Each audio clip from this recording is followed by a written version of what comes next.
Hello there everyone, and welcome back to more Zelda 1 for the NES.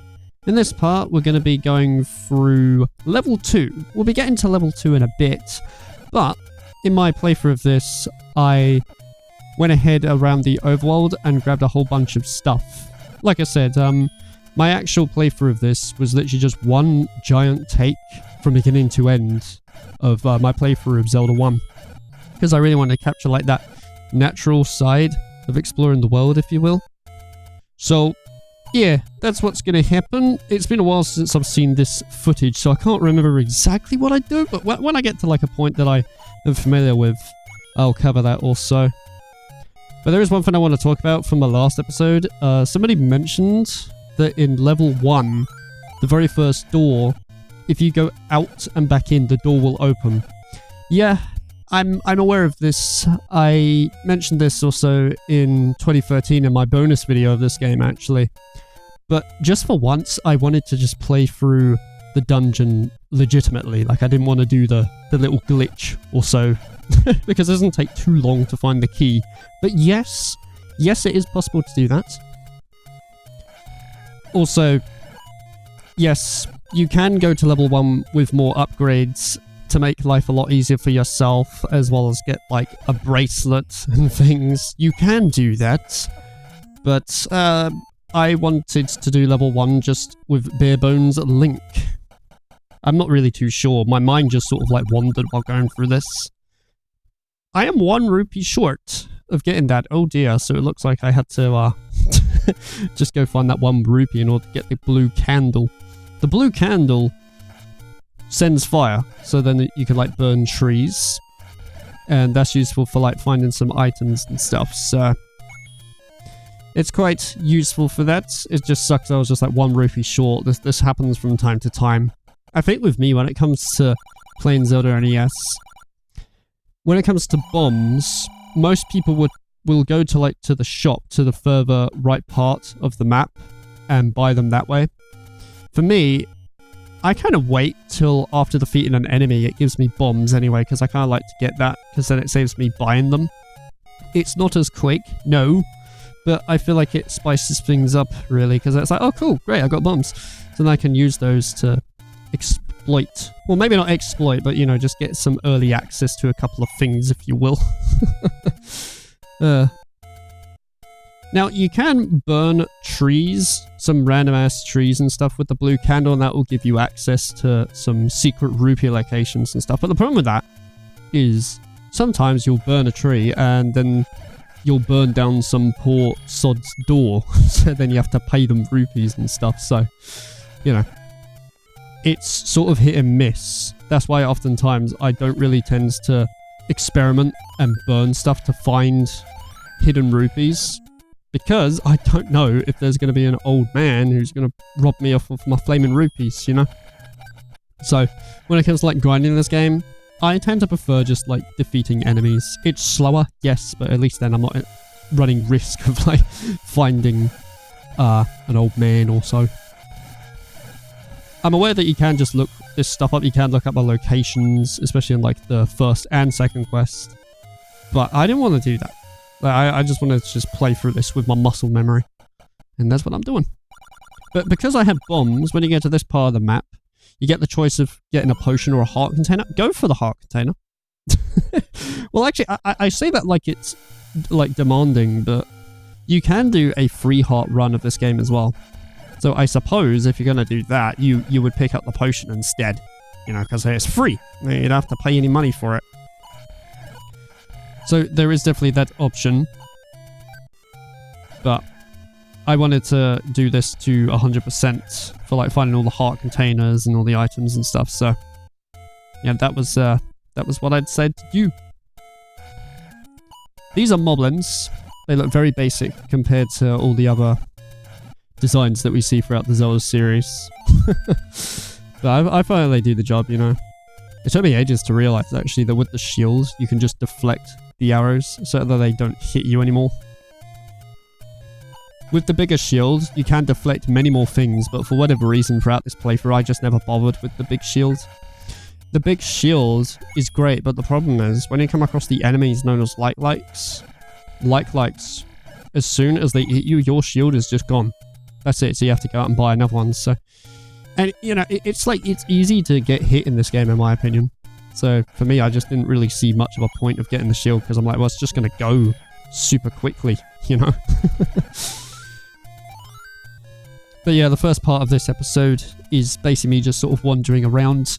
Eventually, I will get to the point where I sort of cut to places that I get to, but I wanted to show, like, you know, the grand, like, scope of the land, the grand scape. As well as, like, just grind a bunch of rupees and such. There are a couple of secret rupee locations I do go to. Like, ones that I do know for certain, because they really stick out. But a random ass tree? Nah, I'm not going to remember that. Every sodding tree looks the same. So, you know. Maybe some people might, if you played this game again and again and again, especially back this time of release. But for me, nah, not particularly. I still say, though, that for people playing this game for the first time, definitely try playing it with the instruction manual. It's how it was intended. Because it even came with, like, a giant ass map, you know, that shows you, like, it has question marks on the map that tell you that there is a secret. Like, it doesn't tell you what to do on the map, but you could just, you know, experiment on that particular screen, and then eventually, like, you'll find something and be like, oh, cool. So that's how. So if you use that as, like, your little guidance and stuff, maybe, you know, maybe it will make sense. Or maybe it won't, because, you know, this is a game that's, I find it sort of, like, very niche in today's standards. Like, either some people will gel with it or they won't, and that's about it, really. Yeah, that random ass tree there, yeah, that contains a heart container.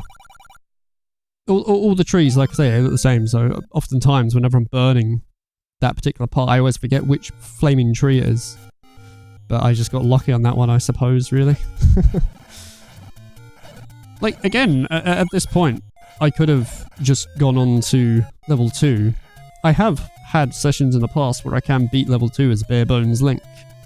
But I had bombs, and I thought, bugger it, you know what, I'm just going to run around and just grab all this stuff. I have enough heart containers as well to upgrade some of my equipment, because you need a certain amount of hearts in order to upgrade your sword, which we'll be seeing in a bit or so.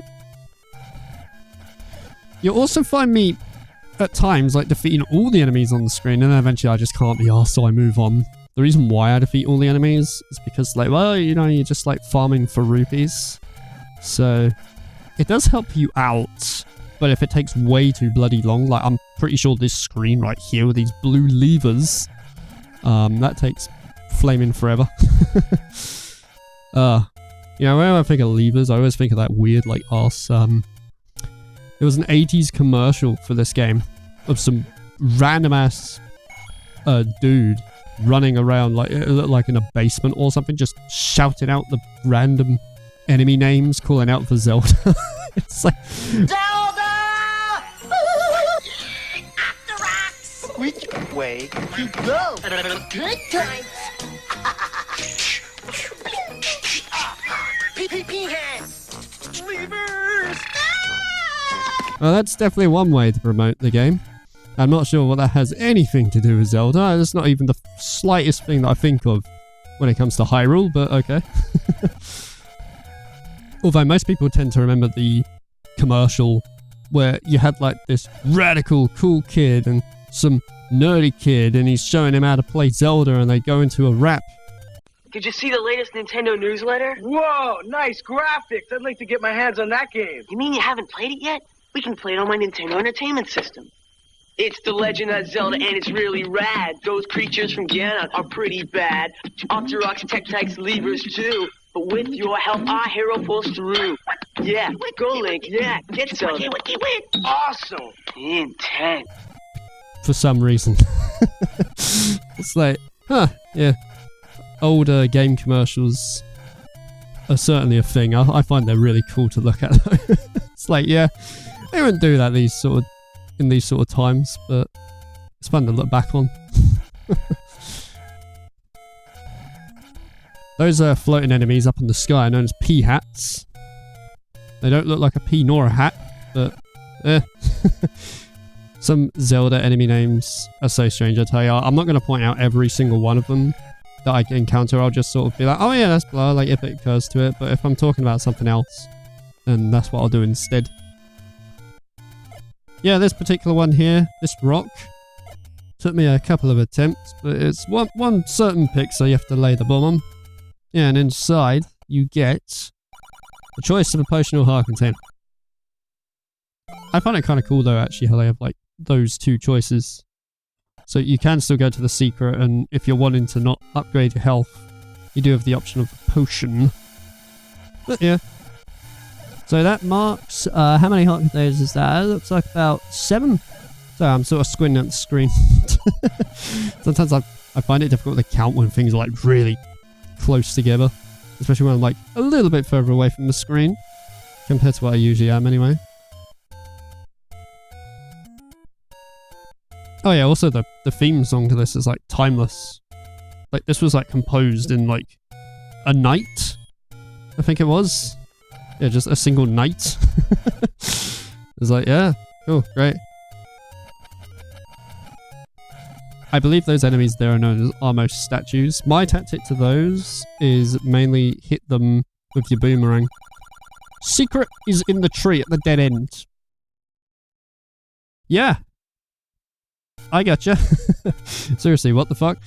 Secret tree in the dead end, and that I believe what that means is I think he's referring to one of the hidden labyrinths that we'll get to.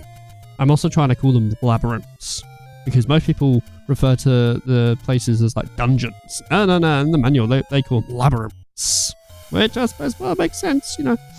There are giant ass labyrinths to navigate. So I suppose calling dungeons and such in the other Zelda games makes some more sense.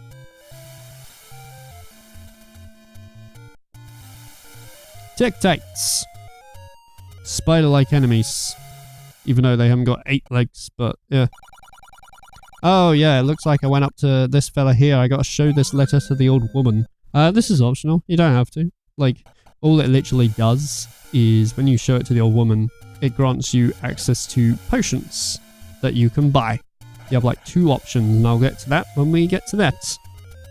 Inside that tree there is known as the money-making game, which, oh cool, it looks like we're going to show that. Okay. Let's play money-making game. Yeah, like you can, it's gambling. So, do what you will with that. Sometimes I use it, sometimes I don't. But if you remember, there was this hint before that said Eastmost Peninsula is the secret. I think this is what it's referring to, because there's a secret back here, where if you just walk up, you got this moblin that gives you 100 rupees.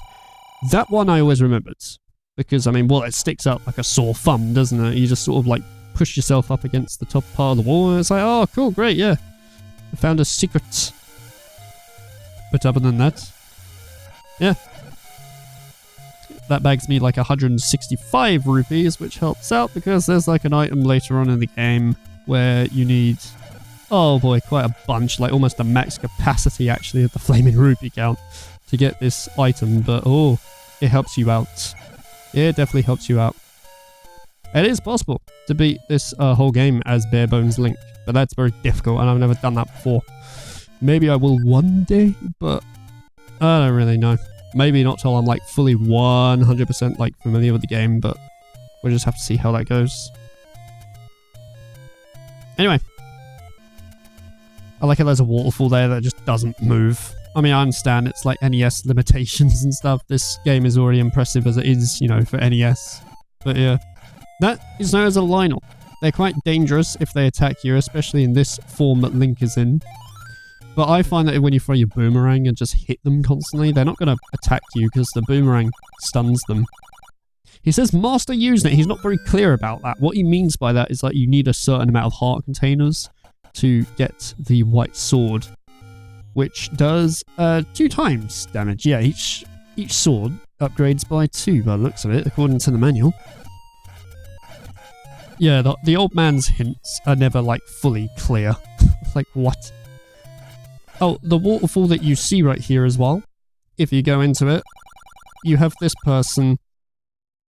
You need to pay this person 20 rupees. to actually get the information, and the information is like a secret code to get to one of the labyrinths or so. But if you pay the other rupees, from what I remember anyway, they just say, this is not enough. It's like, alright, fair enough. Yeah, you have the full shebang. I understand. Just to get some information. But yeah. We're at 173 rupees so far.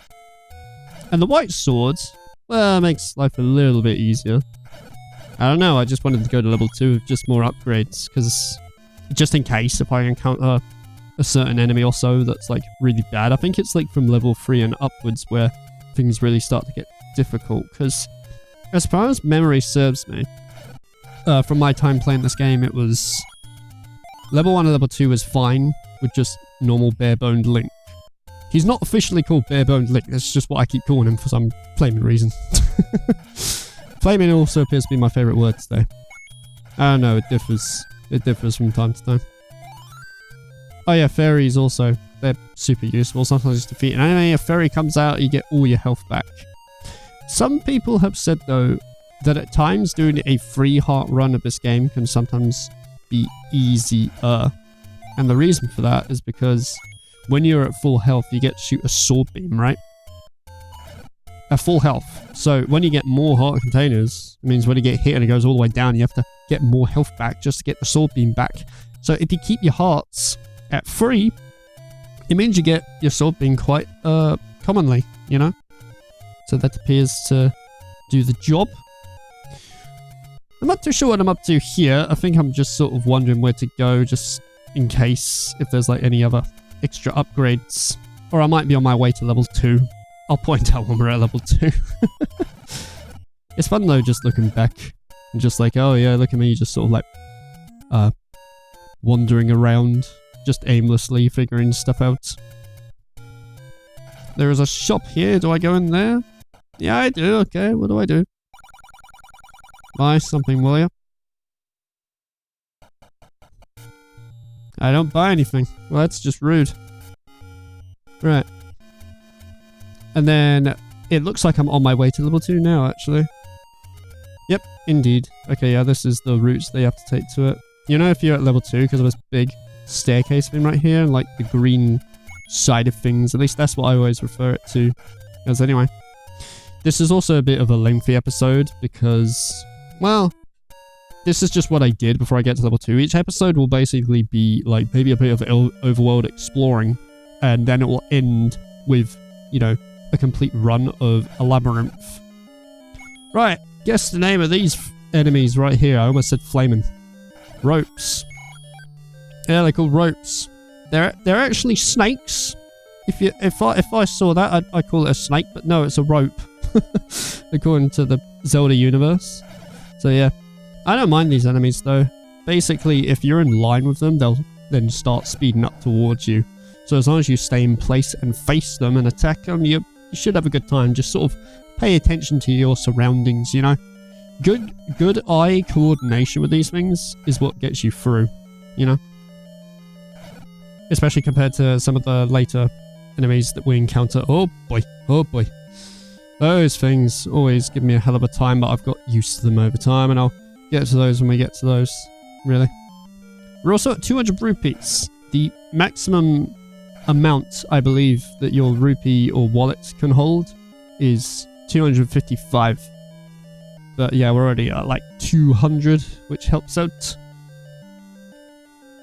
Oh yeah, at times with the labyrinths, I'll just sort of be double checking because I want to make sure that I got absolutely everything that I can get at this particular time anyway.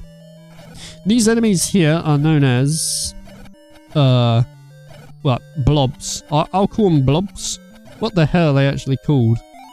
Let me see. I just have a look through the manual. Is there anything here that says about them? You know, I can't be asked. I'll just put it up as an annotation. Oh boy.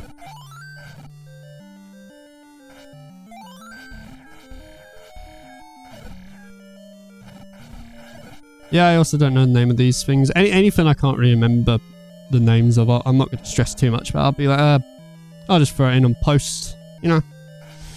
Because then you know, it's like, oh, yeah, great. This level right here, though, is known as the moon. You can see why, because of the map. I mean, it's in the shape of a moon. Each episode will be called, like, the level that the name is. I was debating whether to put level 1, level 2, level 3, level 4, but I thought it would be more interesting giving you the actual name. You know, like the first one was called the Eagle. Which, yeah, it was in the shape of an eagle-ish. It was the best that they could do back then. Oh yeah, I think it was these enemies right here, which is why I wanted to get the white sword, because this bro, I mean, look at that, you got all this stuff being thrown at you, but you've also got to hit this dude as well, and it's just like, I don't know. I wanted to make sure I had a bit more of a higher upgraded shield, just so that then I could get through it quicker. Because, well, I mean, if it was a very hard run, I'd be dead. Look at that, there were like 3 hearts already gone. Fire circle things. That's what I'll call them. Oh, here they are. They're called Moldol. Okay, it's nothing to do with fire. What the heck? Yeah, it's a huge worm living in the labyrinths. It grows smaller as Link attacks. Not so strong. Oh, okay. There's like no features on it. Moldorm looks completely different in like A Link to the Past and such. But okay. Also, I have 8 bombs. That's the maximum amount that we can carry at the minute, but we can get like upgrades later on, which, oh boy, that helps you out. Especially if you're trying to like explore every single nook and cranny of a labyrinth, or even like the overworld. But it especially helps out with the labyrinths, and, well, you know, you'll see what I mean when we get to it also.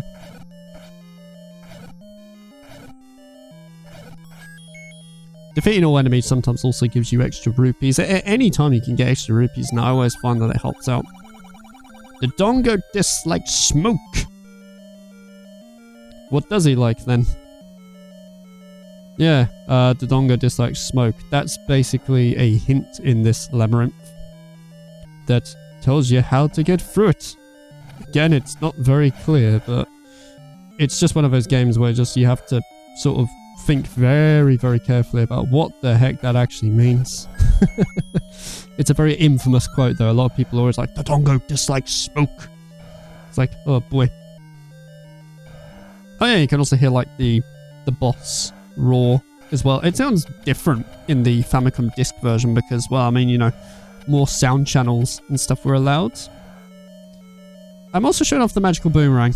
Yeah, it has longer range, a lot better than the other one. So this is the Dongo. It's a cute little thing.